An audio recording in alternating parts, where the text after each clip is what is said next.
नमस्कार दोस्तों, स्वागत है आपका अपने प्लेटफॉर्म एनसीईआरटी बाय विक्रम पर। जैसा कि आप सबको पता है कि हमारा फाइनल रिवीजन बैच चल रहा है कक्षा 6 की सामाजिक विज्ञान की पुस्तक सामाजिक अध्ययन भारत व उसके आगे। 3 अध्याय हम कंप्लीट कर चुके हैं। आज हम करेंगे अध्याय 4। लाइन बाय लाइन हम अध्याय ये पढ़ चुके हैं। यदि आप भी एनसीईआरटी लाइन बाय लाइन पढ़ना चाहते हैं तो आप प्लेलिस्ट सेक्शन पे जाइए, वहां आपको एक प्लेलिस्ट मिलेगी सामाजिक अध्ययन भारत व उसके आगे कक्षा 6 संपूर्ण बुक की व्याख्या, वहां से आप कर सकते हैं। ये बैच उन विद्यार्थियों के लिए है जिनके पास समय कम है, पहले जिन्होंने सामाजिक या हिस्ट्री पढ़ रखी है और वो बस अब रिवाइज करना चाहते हैं। और इस बैच की भी मैं आपको एक गारंटी देता हूं कि ये वीडियो देखने के बाद जिसने ये बैच कर लिया फाइनल रिवीजन बैच, उसका कोई भी पॉइंट नहीं छूटेगा। तो यदि अब तक आपने चैनल सब्सक्राइब नहीं किया है तो प्लीज चैनल को सब्सक्राइब कर दीजिए, क्योंकि मैं आपको विश्वास दिलाता हूं कि इस चैनल पे आपको कंप्लीट एनसीईआरटी सॉल्यूशन मिलेगा हर सब्जेक्ट का और हर क्लास का। थोड़ा टाइम लग सकता है, तो ज़्यादा मैं आपका समय नहीं लूँगा। तो चलिए अब हम अध्याय को स्टार्ट करते हैं। देखिए अध्याय नंबर है ये 4, जिसका नाम है इतिहास की समय रेखा एवं उसके स्रोत। तो हमें क्या समझना है इस अध्याय में? हमें समझना है कि इतिहास की गणना हम कैसे करते हैं। इतिहास की गणना करते हैं हम इतिहास की समय रेखा से। किससे करते हैं? इतिहास की समय रेखा से। और हमें उसके स्रोतों के बारे में जानना है।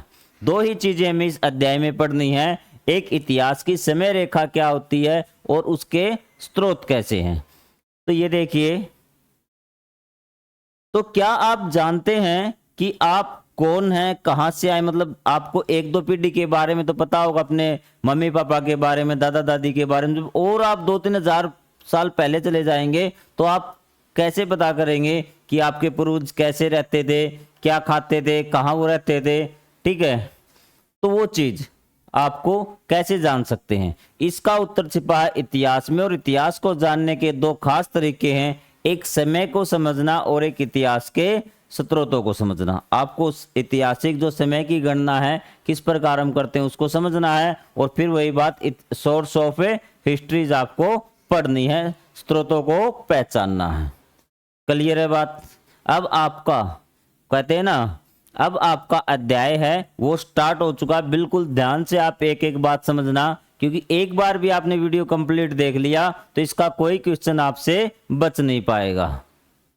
तो चलिए, समय रेखा क्या होती है? अभी समय रेखा क्या होती है कि समय रेखा, समय की गणना करने के लिए हम ऐतिहासिक घटनाओं को क्रमानुसार लगाने के लिए एक समय रेखा हम डिसाइड करते हैं, निश्चित करते हैं कि इस समय की गणना हम यहाँ से करेंगे।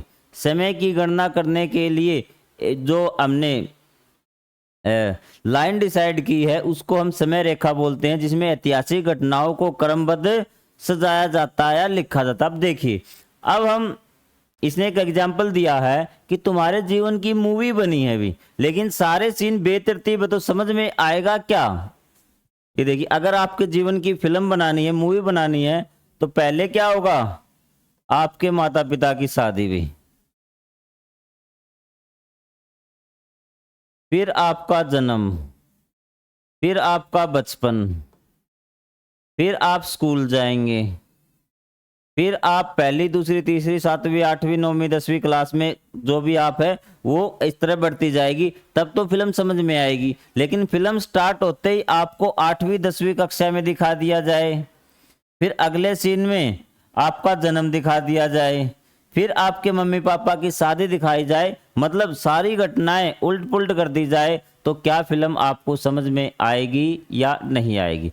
तो बिल्कुल ऑब्वियस सी बात है, समझ में नहीं आएगी। यही बात है कि समय रेखा क्या करती है, इस चीज को, जो इतिहास में जो समय रेखा होती है, इस चीज को क्या करती है कि ठीक करती है कि जो घटनाओं है वो क्रम से दिखाती है। किसको दिखाती है? क्रम से दिखाती है, घटनाओं को आगे पीछे नहीं करती। समय रेखा के माध्यम से हम क्या घटनाओं की गणना क्रमानुसार कर सकते, क्रम के अनुसार लगा सकते हैं। अब देखिए कैसे, आप ये चीज देखिए भी, मैं पहले आपको समय रेखा बना देता हूं, आपके मन में क्वेश्चन होगा कि ये समय रेखा क्या है भी। तो सबसे पहले ये देखिए भी, ये एक लाइन है, दिख रही है आपको। तो अब ये हम यहां 2025 में हैं, 2025 में हैं। यदि मैं आपसे कहूं 3000 साल पहले ये घटना हुई थी, तो आप कैसे लिखेंगे, क्योंकि साल ही तो 2025 हुई है। तो हम पीछे तो बोल सकते हैं कि 2025 साल पहले, लेकिन जो घटना 3000 साल पहले हुई थी उसको हम कैसे बोलेंगे, तो ये क्वेश्चन मन में है। तो इसका समाधान करती है समय रेखा। तो आप देखिए समय रेखा को कैसे बनती है। तो यहां पे बीच में ग्रेगोरियन कैलेंडर है, जो ईसाई है उसको मानने वाले लोगों ने ये चलाया है। तो उनके यीशु का मतलब ईसा मसीह का जन्म हुआ भी, क्या हुआ, ईसा मसीह का जन्म। उन्होंने उस घटना को एक स्टार्टिंग पॉइंट मान लिया कि इस घटना के बाद, उनके जन्म के बाद जो घटना होंगी वो वहीं से साल स्टार्ट होगा। जैसे यहाँ 1 साल हो गया ना, तो ये बोल देंगे ईस्वी, 1 ईस्वी मतलब 1 साल ईसा मसीह के जन्म के 1 साल बाद ये घटना हुई थी। यहाँ 100 साल हुए हैं, तो ये 100 ईस्वी भी, तो मतलब ईसा मसीह के जन्म के 100 साल बाद। अब ये कहता है कि यहां पे दिखानी, आपको मैंने 3000 साल पहले बताया था ना, तो 2000 तो ये हो गए, 1000 साल और पीछे जाना पड़ेगा। तो इसके बोलेंगे 1000 ईसा पूर्व भी, क्या बोलेंगे, 1000 साल ईसा पूर्व। क्लियर है, 1000 वर्ष ईसा पूर्व मतलब ईसा के जन्म से 1000 साल पहले। अब इनको देखिए, ईसा पूर्व समझ में आ गया। अब जो हमारी एनसीईआरटी की नई बुक है उसमें क्या बोलते हैं, चीज यही है, जन्म उन्होंने पॉइंट यही मान रखा है कि ईसा का जन्म से। तो जो ईसा के जन्म के बाद हुई उनके आगे हम लगाते हैं सामान्य संवत, क्या लगाते हैं, सामान्य संवत। और जो पहले हुई है उनसे लगाते हैं सामान्य संवत पूर्व। ये ईसा मसीह का जन्म होगा इस पॉइंट पे, ये बात क्लियर। अब जो इंग्लिश में है वो लगाते हैं कॉमन ईरा, इसको क्या बोलते हैं, कॉमन ईरा। जो घटना ईसा मसीह के जन्म के बाद हुई है उसमें लगाते हैं कॉमन ईरा, और जो पहले हुई है उसको लगाते हैं बिफोर कॉमन ईरा। क्या ये बात आपको समझ में आई। ईसा मसीह का जो जन्म है उसको एक पॉइंट मान लिया, और ये बात रखना कि इसमें कोई 0 साल नहीं होती, यहाँ 1 है और यहाँ भी 1 है, ये 1 ईस्वी और ये 1 ईसा पूर्व। क्योंकि उस समय एक मेन बात ये थी, उस टाइम 0 का कंसेप्ट ही नहीं था, 0 की खोज बाद में हुई है। ये चीज क्लियर हुई। अब मैं आपको ये घटना बता देता हूं भी, ये 0 सी नहीं आएगा, ठीक है, ये समय रेखा में ऐसे होता है। अब भारत कब आजाद हुआ, 1947 ईस्वी। आप क्या बोलेंगे, 1947 ईस्वी। अगर आपको बिल्कुल करेक्ट लिखना है तो वह यहां पे आएगा, 1940 ईस्वी में हुआ था, मतलब ईसा मसीह के जन्म के 1947 साल बाद। महात्मा बुद्ध का जन्म क्या क्या हुआ था, 560 बीसीई। समझ जाना, बिफोर कॉमन ईरा क्या है, बिफोर कॉमन ईरा मतलब ईसा पूर्व। अब हम सारी घटनाएं इस समय लाइन पे दर्शा सकते हैं ना कि कौन सी घटना कब हुई थी भी। जैसे महाभारत का युद्ध 900 ईसा पूर्व बताते हैं, तो 900 ईसा पूर्व यहां होगा। तो ये क्या होगा, इतिहास को समझने में आसानी होती इसके कारण कि हमें पता कि महाभारत के युद्ध के बाद ये चीज हुई थी, फिर महात्मा बुद्ध का जन्म हुआ था, फिर यहाँ अशोक राजा बने थे, फिर यहाँ ईसा मसीह का जन्म हुआ, फिर यहाँ पे ये गुप्त काल आया, ये आया भारत 19। इस प्रकार से हम पूरे समय को क्या, पूरे इतिहास की घटनाओं को क्रमबद्ध रूप में लगा सकते हैं। क्या आपको इसमें कोई डाउट है कि जो ये समय रेखा बनाई है ये हमारे इतिहास को क्या है, क्रमबद्ध रूप से समझने में मदद करती। इसकी सहायता से हम इतिहास को क्रमबद्ध रूप से लगा सकते हैं, सीक्वेंस में लगा सकते हैं।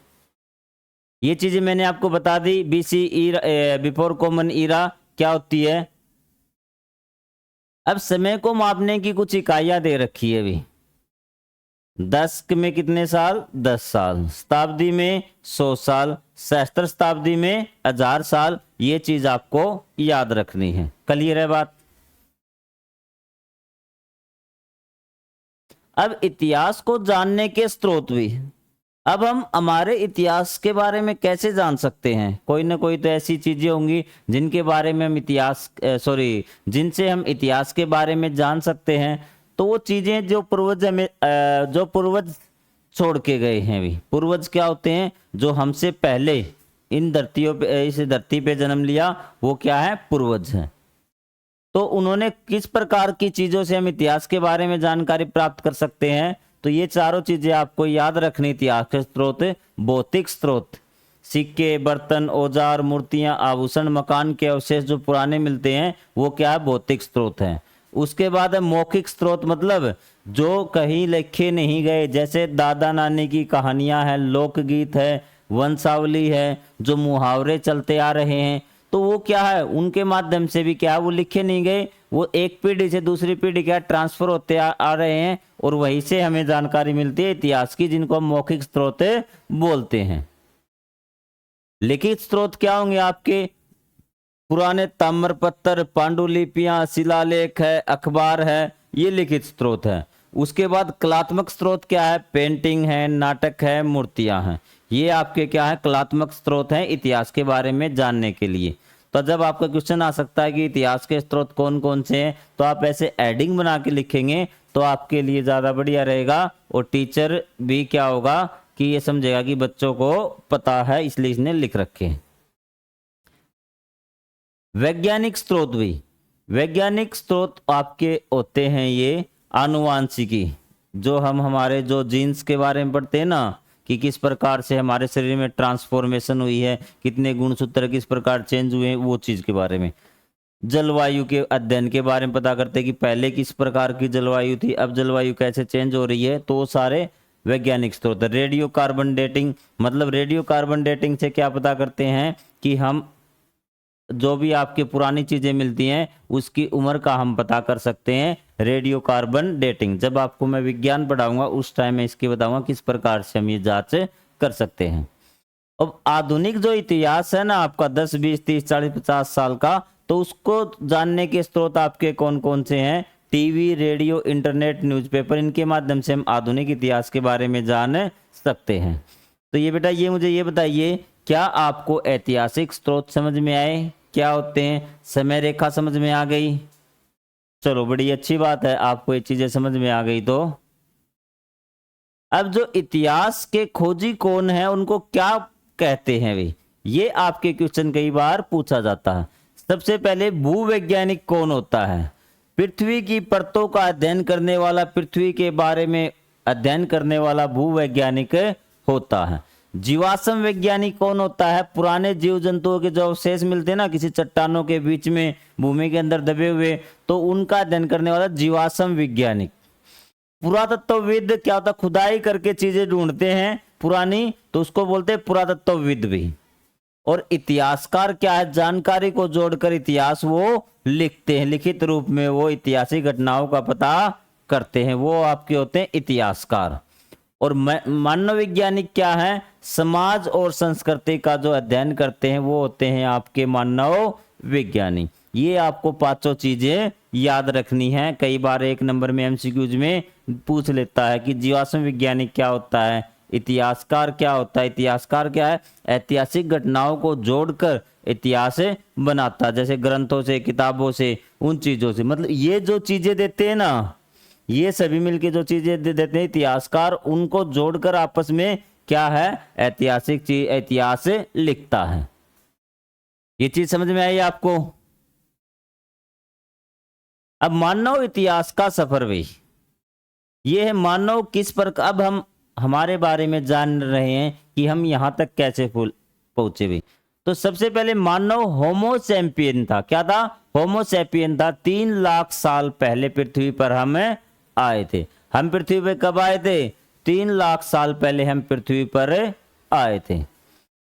और क्या क्या हमने किया? होमोसैपियन थे, फिर हम क्या बने? आदि मानव भी। क्या बने? आदि मानव में। आदि मानव की कुछ विशेषताएं बता रखी, आपको वो चीजें याद रखनी है भी। जंगलों में रहते थे, गुफाओं में छिपते थे, मतलब जंगलों में रहते थे, गुफाओं में सोते थे, ठीक है, आश्रय लेते थे। आखेटक थे, मतलब शिकारी थे। और फल संग्राहक थे, फलों को इकट्ठा करते थे, खाद्य संग्राहक भी इनको बोलते हैं। पत्थरों से औजार बनाते थे, शैल चित्र बनाते थे, मतलब गुफाओं में जो शिलाएं होती थी उन पर ये चित्र बनाते थे। गुफाओं की दीवारों पर कला मतलब पुरानी भाषा की पहली झलक है और इसके बारे में हम पढ़ नहीं पाए। उन्होंने कुछ ऐसी शब्दावली लिखी है, शायद अपनी भाषा में कुछ ये था उत्तर, इसमें उत्तर आदि मानव काल में, जब आदि मानव काल खत्म हुआ था ना, तब उन्होंने कुछ चित्र बनाए थे या कुछ ऐसे निशान बनाए थे जिनको समझना क्या है, मुश्किल है। ये चीजें समझ में आएगी कि आदि मानव के बारे में। बदलती जलवायु भी, करीब 12,000 साल पहले हिम युग खत्म हुआ, मतलब 12,000 साल पहले अगर हम बात करेंगे तो पूरी पृथ्वी पे क्या था, लगभग आपकी बर्फ थी भी।